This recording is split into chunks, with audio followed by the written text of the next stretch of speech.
Welcome to the So Social Radio Show. I'm your host, Richard Martin, along with my amazing co-host, Cheri Martin, and we are the WCN Interactive Team, Business Growth, Marketing, and Social Media Strategists, helping you to dream it, plan it, build it, and most importantly, successfully do it. For growth, prosperity, and success. And each Wednesday at 12 noon on TalkNetworkRadio.com, we share tips and techniques to grow you and your business, plus demystify social media and marketing for you so you can have more fun. And my favorite, more profits. Yes, yes, yes. And we also want to make sure that our listeners are aware that if you are online listening to us and you have to take off to get back into work or to leave to go to lunch, you can always take us on the go by downloading that free app. It's the Talk Network Radio app on your iPhone or your Android. That way you'll never miss anything from the So Social Radio Show. And we also want to invite you to make sure you connect with us on Facebook at So Social Radio Show.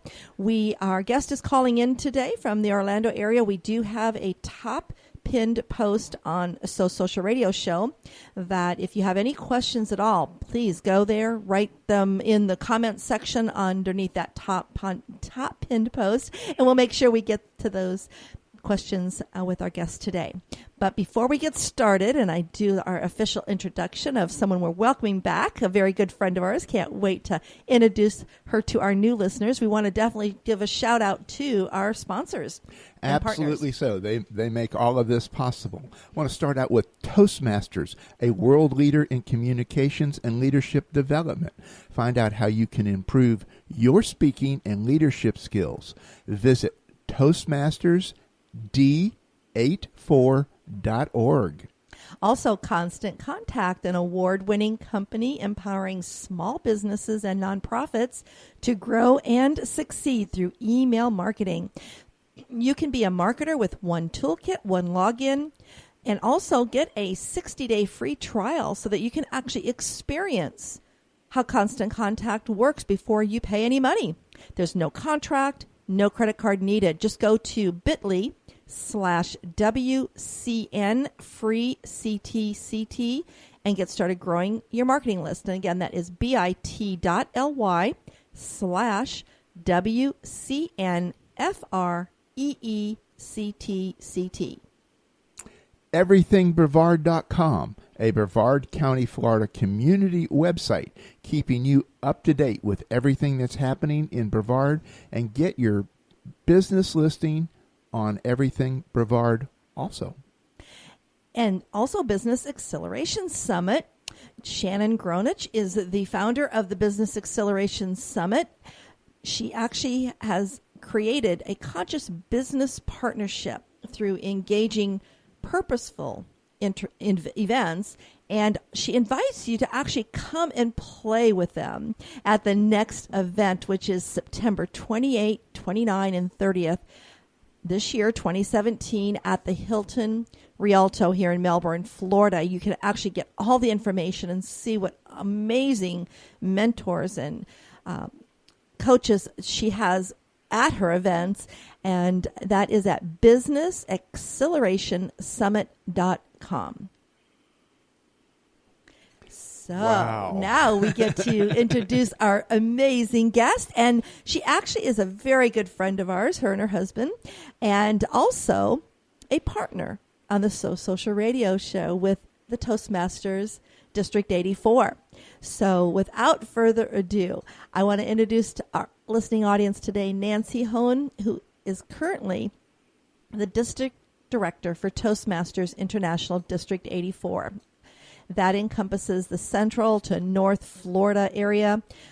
There's about 4,000 members and over 200 clubs that she oversees there. The district director is responsible for the financial well-being of the district, as well as leading a team of over 70 volunteers to ensure the member of Toastmasters receive a quality experience in the clubs that they join. And as a public speaker and nonprofit organization leader, Nancy has served Toastmasters International District 84 in numerous leadership positions, including conference chair, club extension chair, public relations manager, division governor, lieutenant governor marketing, and program quality director. She's currently finishing her term as District 84 director and has earned the organization's highest designation of distinguished Toastmaster. As a member of Northland, a church distributed, Nancy serves in various support roles and is developing a strategic plan to incorporate Toastmasters to help discipleship teams improve their communication skills. Nancy has also served on the educational board for the Eddie Keys Training Group, which works toward anti-bullying, character building, manners, social skills, and diversity awareness for today's youth. She's also a former executive director of the Winter Park chapter of WOMTAC, and that is Women on a Mission to Earn Commission. I'll tell you what, today's conversation is all about leaderships.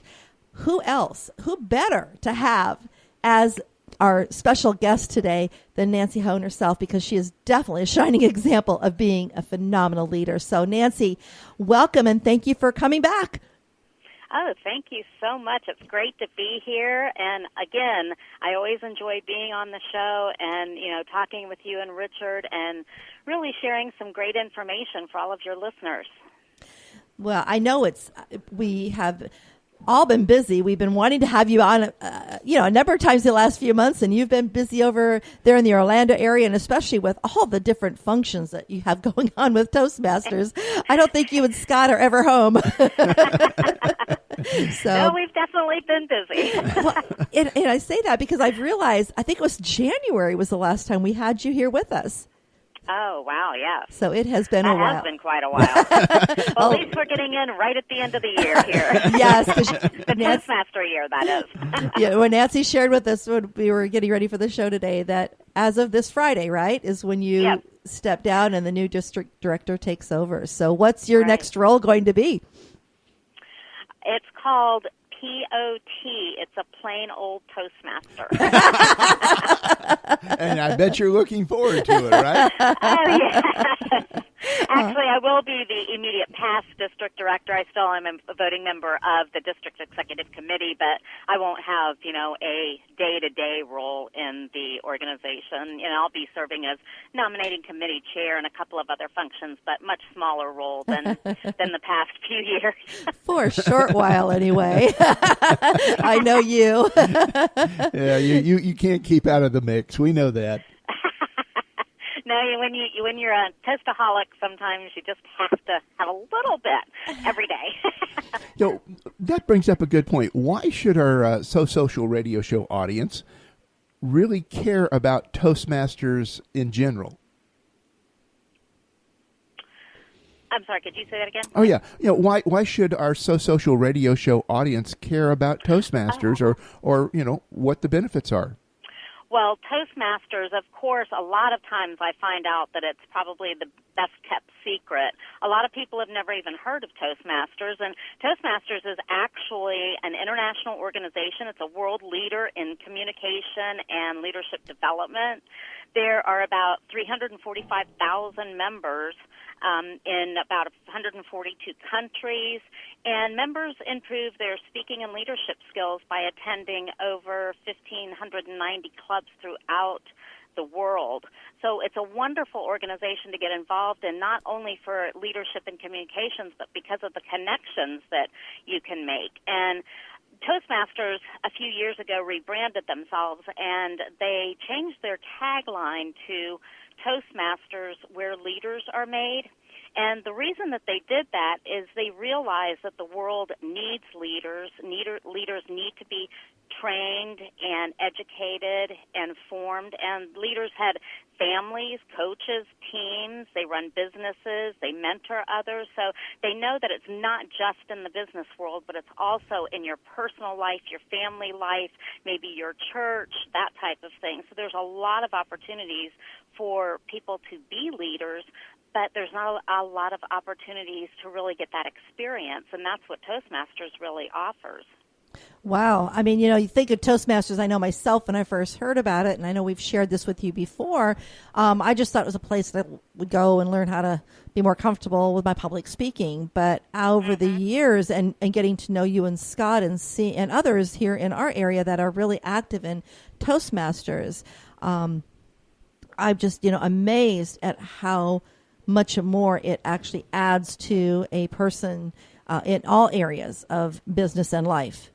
Right, and the leadership opportunities that actually Toastmasters gives you, it all goes all the way from at the club level. You start out as a club officer, but then, you can move up to area leadership, division leadership, district leadership, and then all the way up to the international level. And the entire organization is all volunteer. So many of those positions are either appointed positions or they're elected positions. Mm-hmm. Do you find, I know yourself, you've shared your story and how you got involved with Toastmasters. Thank you, Scott, with your husband there. It was just kind of something that was what he was involved in, and you just kind of went along for the ride, and you were hooked. He hooked you in, definitely. Yeah, I came on kicking and screaming. I wasn't all for it at first. Well, and with that in mind, knowing what you know now, what you've learned over the years, with especially those leadership skills, and reading your resume basically, and of all that you've been involved in, and would you contribute a lot of those skills and your knowledge now from your experience in Toastmasters? Oh, absolutely. In fact, my entire background has been in accounting. I was in private and public accounting for about 30 years, and I wouldn't be caught dead at a networking event. I would not speak in public if you paid me $1 million. So those things were not even on my list at all. And then after I got involved in Toastmasters and went to a couple of meetings and went to some conferences, and I think the thing that drew me to Toastmasters the most was the people, because the people are so supportive, so encouraging. You've got a high quality of really good, honest, high integrity, that type of thing. Mm-hmm. So the people is what really drew me in. And then I really fell into the leadership track because I really enjoyed helping people. And I realized that I loved working with people. I didn't love working with numbers as much. And so it just evolved into it really got me out of the accounting world. I transitioned into my first position as a public relations director for a chiropractic office, and from there got involved into Chamber of Commerce and now in the Chamber of Professional roles. And I realized that the Chamber of Commerce is very similar in structure to the Toastmaster organization. So everything that I have learned in leadership in Toastmasters has fed directly into what I do at the Chamber of Commerce, whether it's membership or helping businesses grow, mentoring businesses, different things like that. So Toastmasters definitely was a life changer for me, and I have to attribute the leadership skills that I gained in Toastmasters to where I am today. Wow. And I'm thinking of that with everyone that I know that gets involved in Toastmasters, having you as their district director this last year and knowing your story, do you feel that led them to be more receptive of volunteering, to be more in a leadership role? Or how do those that are in Toastmasters that first come in and are just a little shy of, speaking, and that's why they're there, what seems to draw them into continuing, growing, and getting more involved in leadership? Well, I do believe it's definitely by example, and if you set the example as being a leader, it's something that you can attain. You don't have to have the experience. Toastmasters offers training for every single leadership role that they have at every level.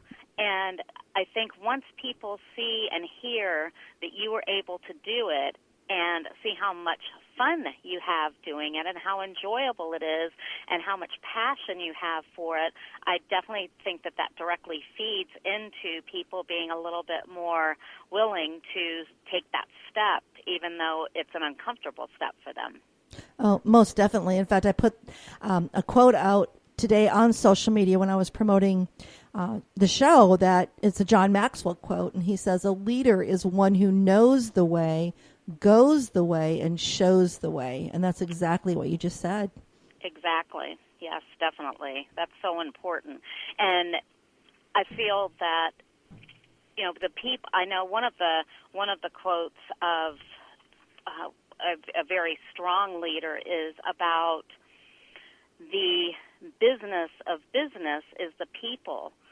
So being a leader, especially in a volunteer organization, you need to be in tune with the people, and you need to be an example for them, and you need to care about them more than you care about yourself. Because being in a leadership position, the realization is that it's not all about you. It's all about your team and everybody that's on your team, because those are the people that are actually doing all the work and that are directly in Toastmasters, especially directly working with the members.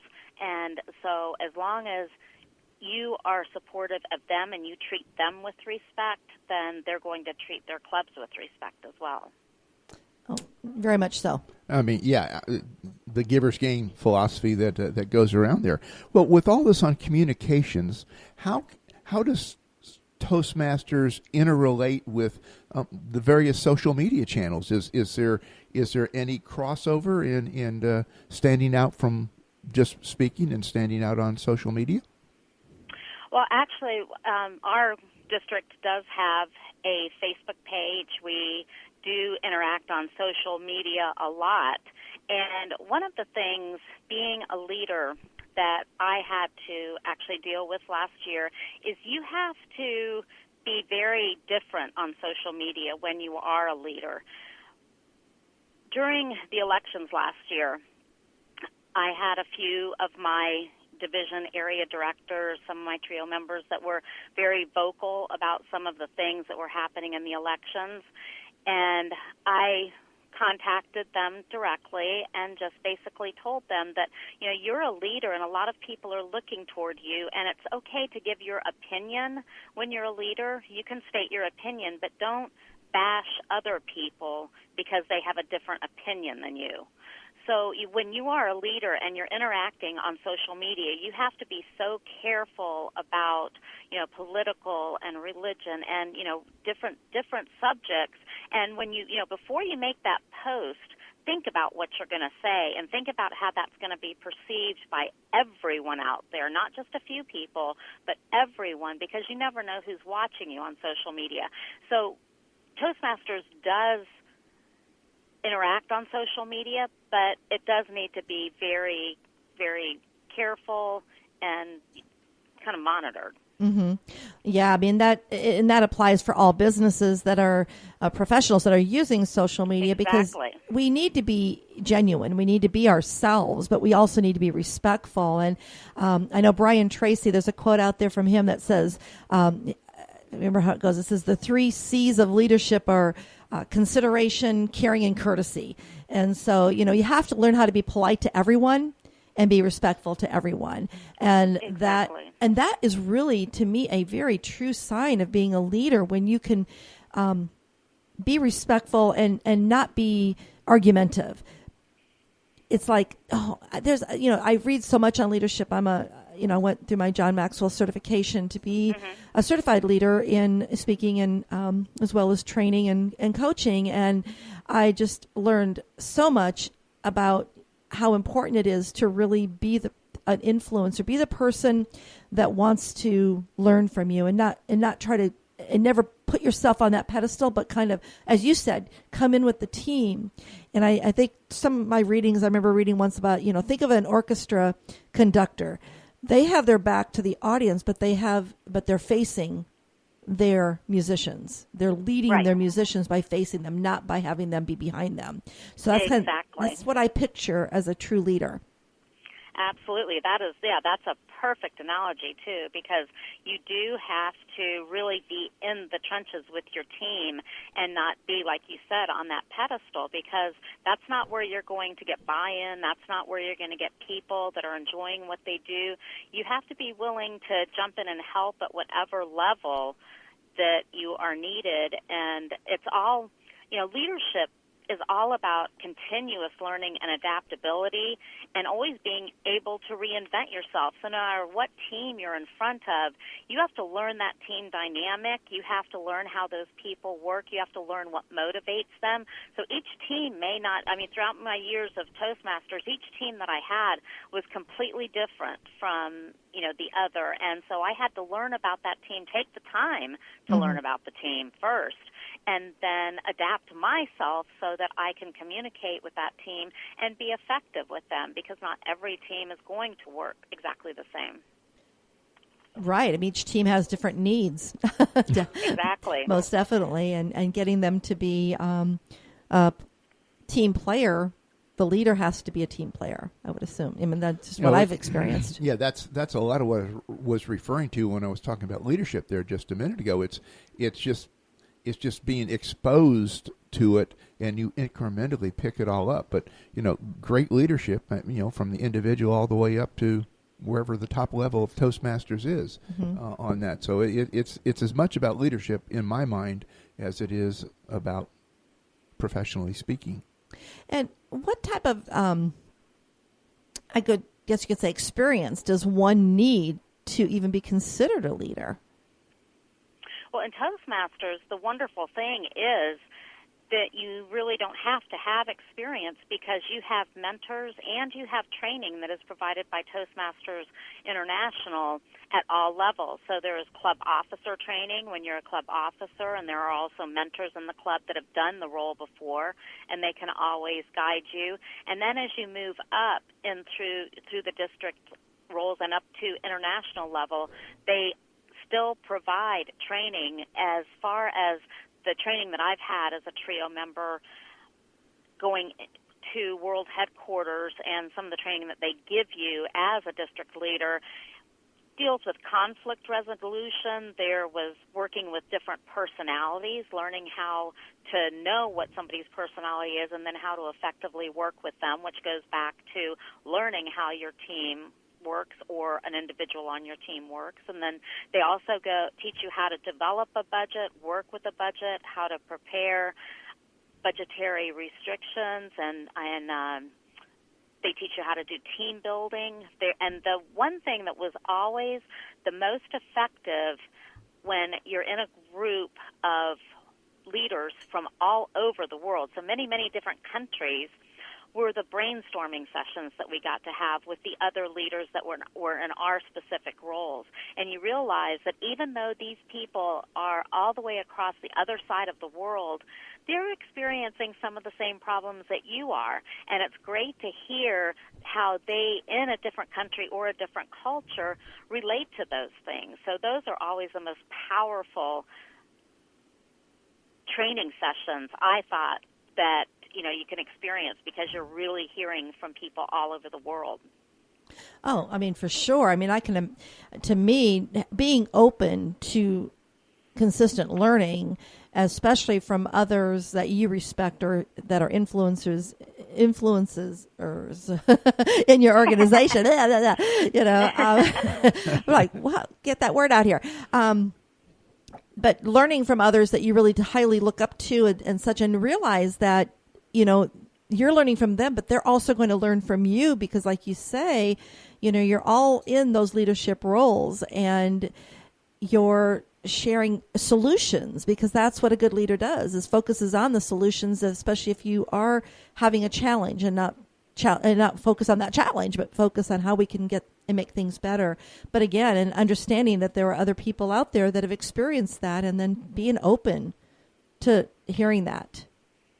Right, and in today's world, too, there are so many changes that are happening, and leadership and the way that you deal with different problems or the resolution to different problems is not going to be the same from year to year, just because of all the changes that constantly take place. So you have to be, fully adaptable and open to hearing some different solutions and different ways of doing things. Oh, definitely. Now, being open to the change that you're talking about is, just in the general field of business and relationships, being open to being sensitive to the way people go through their lives, and the weather changes, politics changes, finances changes, all these things that we need to be sensitive to them and be able to, number one, recognize them. And I think that is a very key role of speakers, and one of the things that I know I have to focus very hard on when I go out and do I don't necessarily do public speaking, but more training is get attuned to the audience, and I think that would be a very great position and skill to pick up. Yes, definitely. And one of the things, too, is, always, like you said, different things change. Financial positions change. Jobs change.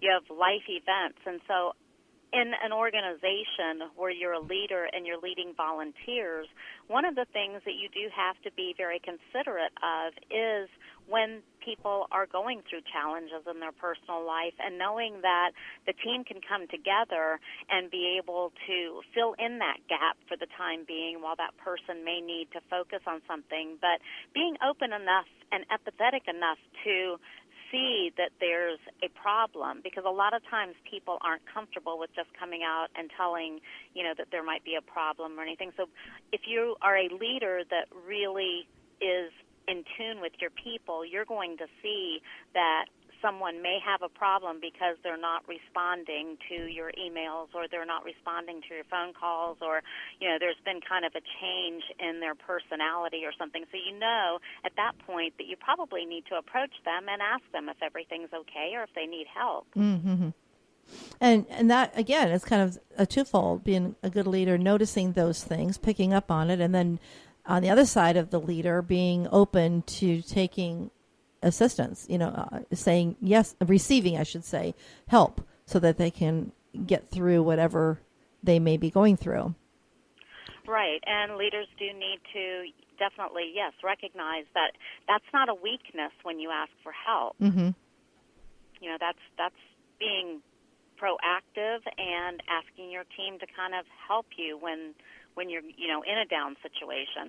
And, being in a volunteer organization, I've learned that volunteers are motivated so much differently than if you're a leader in an organization where you have employees.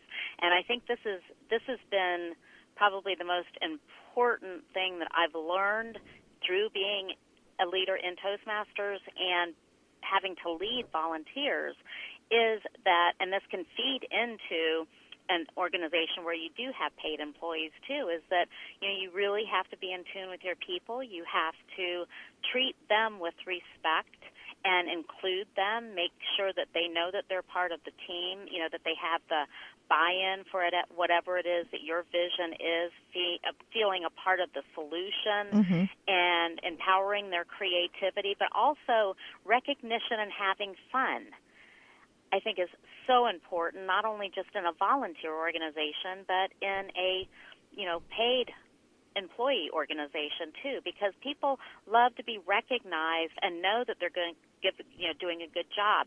If you don't tell them and you don't recognize them, they may not really know that they're doing a good job. And I think that that's probably the most important motivator for most individuals. Oh, me personally, I totally agree with that.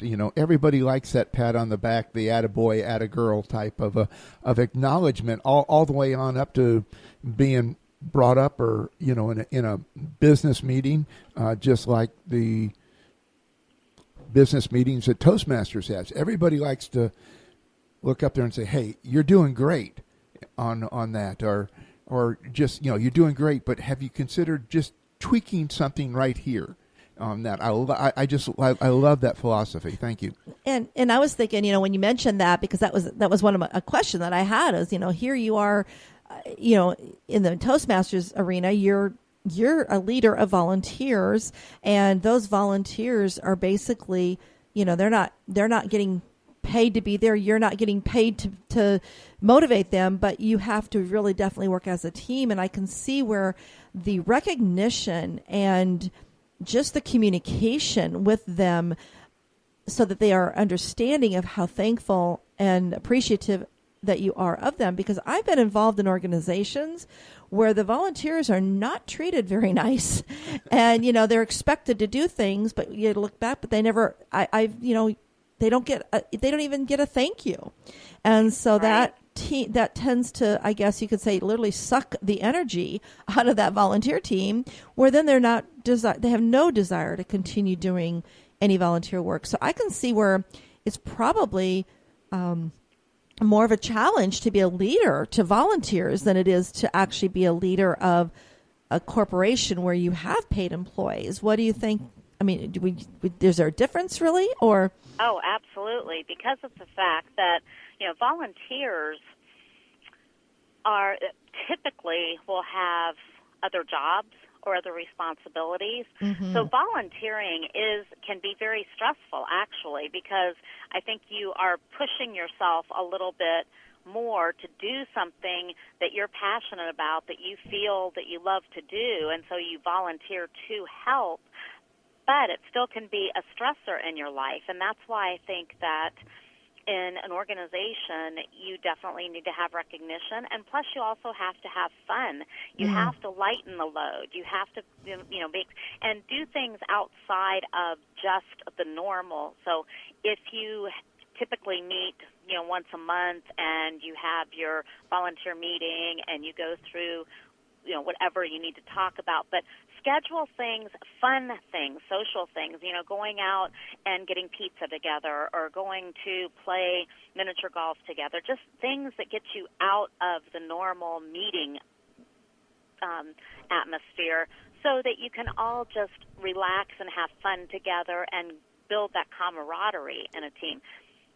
Yeah, getting to know the whole person and not just a business segment or speaking segment of a person. So I like that concept you're talking about there. Yeah. I love the idea of going out and having fun, because I think even within I love fun within even a business environment, though, and it is important to make sure, if you have employees, that, again, I know those annual reviews are there, but I know I've had a review before, and there was really, from when I worked in corporate, and it was a nice review, but there was really not much, maybe a little percentage of a raise or something. But I like the fact that when during the year you have kind of like milestones, or maybe some goals that you have to set within your organization that you should do with your employees, so that as a leader, you're helping them to continually grow, and again, rolling up your sleeves and being right there with them, and cheering them on.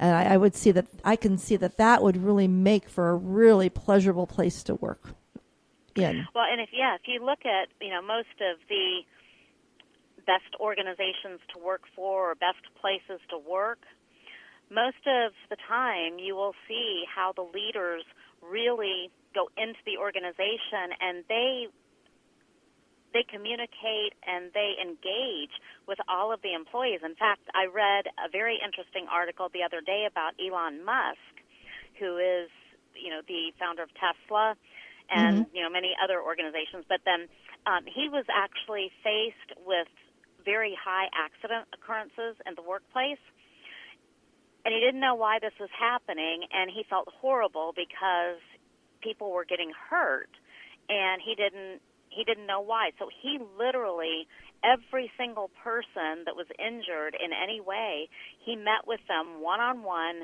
sat down with them, talked to them, asked them what they thought needed to happen to avoid any type of injury, and actually helped them with all of the paperwork that they needed for workers' comp. I mean, he just really got down to the individual level and made sure that he took care of the situation. And when employees in an organization see their leader have that kind of respect, then don't you think that they're going to be much more willing to put their all into their job, versus someone who is just up at the top and never really engages with the employees? Oh yeah, having your back covered is, that's a very motivating standpoint for most of us. And the other thing is, it's showing respect that somebody's going to respect me. My boss respects me. He honors what my contribution is to my job and the team as a whole. So, when you talk about Elon Musk like that, yes, I mean that's an immense leadership, and willing to accept the people that you employ as having something valuable to contribute to the team as a whole also. Exactly. And another leader that I just have a high respect for is Richard Branson. Oh, yes. And his motto is listen, learn, and laughter. And he was in an interview not too long ago, and the key to his success in being a leader is he treats his employees like equals, and he treats them like family, and he's respectful to them. And he's had huge successes and one of the best places to work. Oh, for sure. I mean, I've admired him since I think he had a reality show or something on TV years ago. And I just who is this guy? And I remember doing so much research about him, and I just follow him constantly and just love articles he puts out and his, different things that he does. And because he is highly respected, there's a number of individuals like you mentioned, Elon Musk and Richard Branson. John C. Maxwell's one of them that I Les Brown. Yeah, Les Brown. I mean, there's so many leaders out there that we all look up to. And sometimes I know myself as an individual, I think, how can I even match up to that? I mean, how can I become that type of a leader? Are there some recommendations that you could maybe provide to our listening audience today, of maybe some skill sets that they may want to really, if they truly want to be a leader, as you've been describing here today, are there some skill sets that they may want to learn how to enhance? And I'm sure Toastmasters can help them do that. So you want to definitely let them know where the Toastmaster groups are and how they can get involved, right? Absolutely. Well, I think the most positive traits of some of the leaders that I respect and some of the ways that I have seen being a leader has been very impactful. When we talked about this earlier, is just leading by example and self-awareness, always being aware of how people are seeing you, how you are presenting yourself in front of people, how are you reacting and communicating with other people? Are you showing that respect? And then, having that been there, done that, I would never ask someone to do something that I had never had the opportunity to do, or that I would not be willing to jump in and do myself. Oh, so if great. I had never had the experience, I would definitely be right there with them, helping them, to work on that vision or whatever project it is. If I had not had the experience in doing that, I'd be right there with them, helping them, not just saying, you need to do this. I'd be showing them how. And I think being able to have that, willing to jump in at whatever level and being able to help and work side by side with your team is very, very important. And also you need to be approachable. People need to know that they can come to you with whatever they have, and that, you don't necessarily always have to go up the chain. We always do have a chain of command in every organization, but you still need to be approachable so that when you're out and about, if people do have questions, they feel comfortable coming and asking you and, approaching you and getting some feedback. And then, of course, we talked about the continuous learning and being adaptable and always being willing to reinvent yourself. Like we talked about earlier, all teams are not always going to be the same. So always being able to be open to learning about your team and really working with them at the level that they're comfortable working at. And then motivation.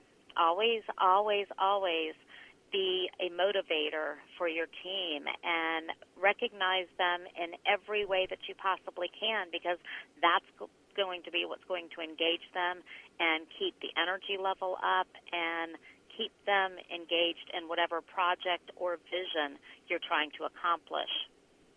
Those are powerful, powerful golden nuggets for all of our listeners today, because even for those of us that are entrepreneurs, and we may not be leading a team, we still need to be a leader to ourselves.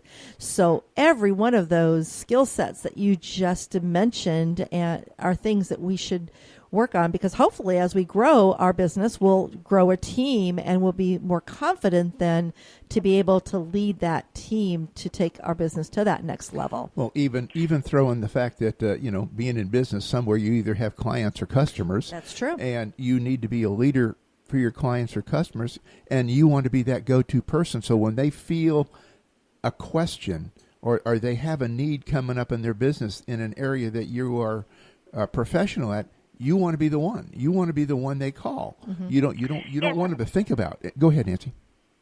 Right, and even though you're an entrepreneur and you may be the only one in your business at the time and you don't really have employees or teams or things, you are still a community leader in your community. If you're a business owner or if you're doing business in your community, you're still a community leader. So you have that whole team out there of community that you can, that you need to involve and make sure that they are comfortable approaching you and that you're showing them that you're a true leader. Very, very important point there, for sure. So how can our listeners find out more about the Toastmasters? I know there's Toastmasters International, then we have the District 84 here in our Central Florida area. So if you could provide them where they can go get and gather more information and how they can get a hold of you. Absolutely. All right. Yes, our website is www.toastmastersd as in district 84.org. And when you go to that site, up at the top right-hand corner, there is a link called Find a Club. Mm-hmm. And you can click on that. You can put in your zip code and find every club that meets within that 5 or 10 mile radius that you designate.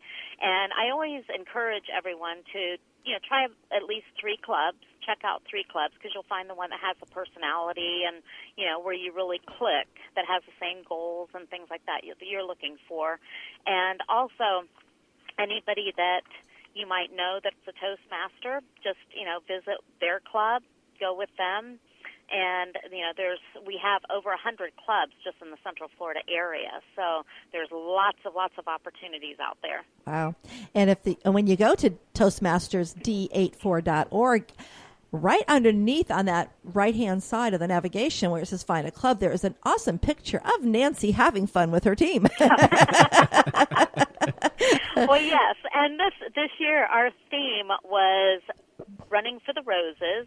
So we had a theme of racehorse, type.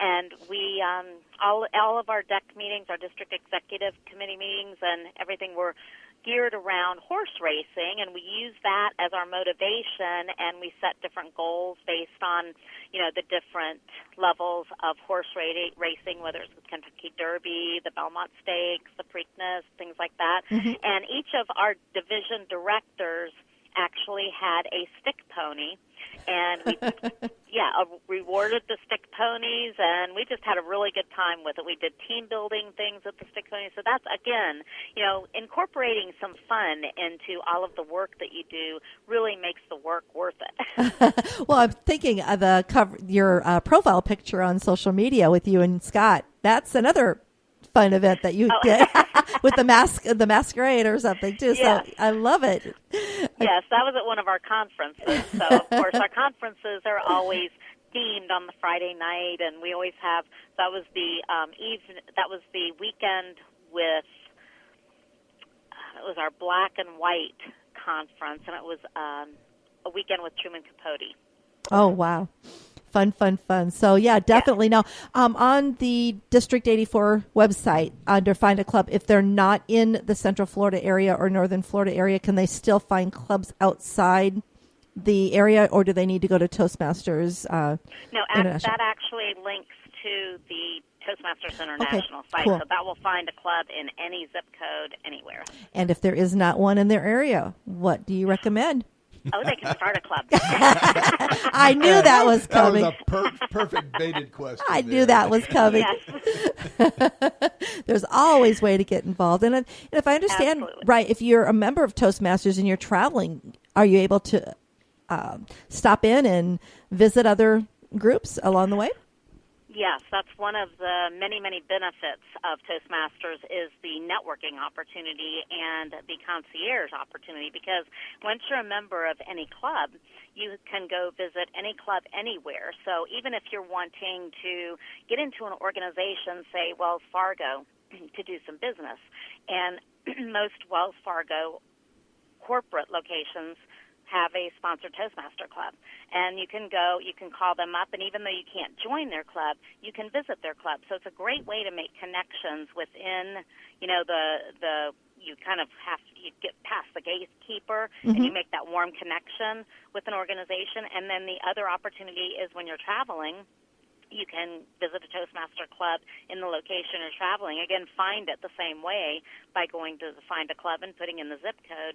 And then you can contact the club, you can visit their club, or you can just ask them, you know, what are the great things to do in the area, the best restaurants, you know, get the locals' viewpoint. So it's a great resource for many, many things, and the networking opportunities are awesome with Toastmasters. Well, I know many of my friends that are involved in Toastmasters, and I mean, they are out there constantly just, you know, praising what they've learned. I've seen it in people. I mean, friends of mine that have gotten involved in Toastmasters and how they've grown personally, and, you know, just in their skills and their leadership skills. And it's exciting to see that growth. And I guess that leads to a question here before we wrap up today, which we're down to just under 4 minutes. But I would love to know, now that you're stepping down from a leadership role after so many leadership roles that you've had, but as district leadership, for, you know, being involved in the leadership for over 7 years, what would you say is the most valuable thing that you're taking away? I would say one thing is it's all about the team. It's not about you. Always be focused on your team and be empathetic to life situations, and be careful on social media. And make sure that you are a person that treat people with respect as you would want to be treated. So always be out there and be approachable. And I know you just said one thing, but I'm giving you Oh, give it all, because I know how this has really just been a passion of yours, and I love it. Yeah, there have just been several things that I have learned over the years, and, you know, I would say the most powerful thing is to, you know, be careful about how you're treating others and about, you know, what you're saying on social media, and always be an example. Always be an example. I think that shows people more than anything that you can do, you know, by talking or public speaking or, you know, that type of thing. If you can lead by example, then I feel that people can relate to you much better. Oh, definitely. And it's the relating. It's building the relationships. It's having fun. All of that is what builds a deep relationship and ultimately provides the trust and values that we all want to be around and use to grow ourselves, our business, our family, our relationships, and so on down the line. So, you know, thank you for that. That's one of the key things that we always stress in Chambers of Commerce, too, is building the relationships. That's the most important part. It's not all about just being a member of an organization, similar with Toastmasters. It's all about building those relationships. And whether it's within Toastmasters or whether it's within any other organization that you're involved in, that's the key thing that's going to keep you. That's kind of the glue that keeps everything together. Oh, for sure.